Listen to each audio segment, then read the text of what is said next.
Alright, we're talking about the next Narnia book here, which is A Horse and His Boy. This is an interesting one, um, because it's the only Narnia book to not have our world in it at all. This is a Narnia tale that happens within the last couple chapters of The Lion, the Witch, and the Wardrobe. Uh, this book is about a slave named Shasta who runs away with an enslaved Narnian horse named Bree. They're trying to run away to Narnia. They live in Calormen, which is essentially it's another land next to Narnia, and it's not a very good place.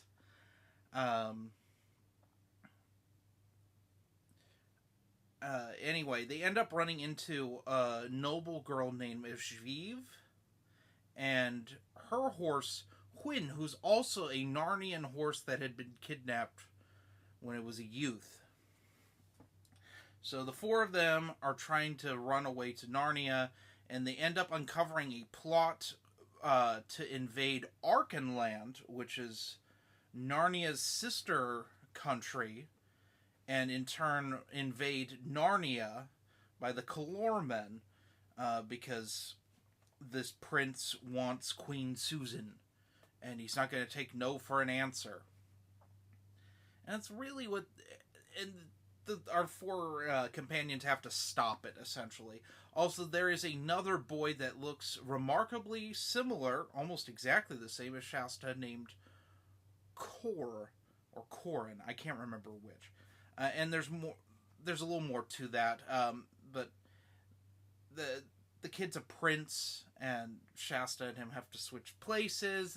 There's some fun hijinks with that. What did I think of A Horse and His Boy? This was the first Narnia book I had read to me when I was a little kid. My dad pretty much read this all at once. I'm not sure why.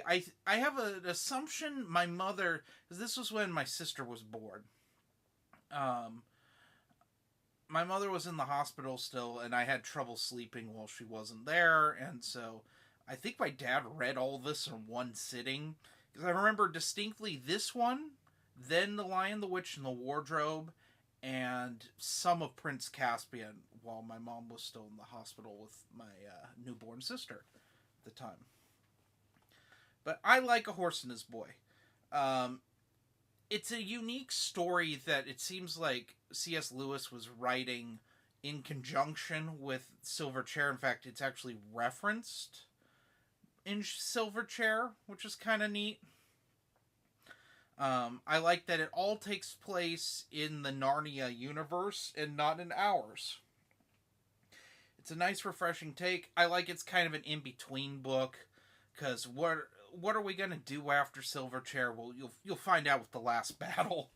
But we get a little, just a filler, and it does a little more world building that, again, will affect the last battle quite a bit. It's kind of interesting how these last few Narnia books really shape the final book in its entirety.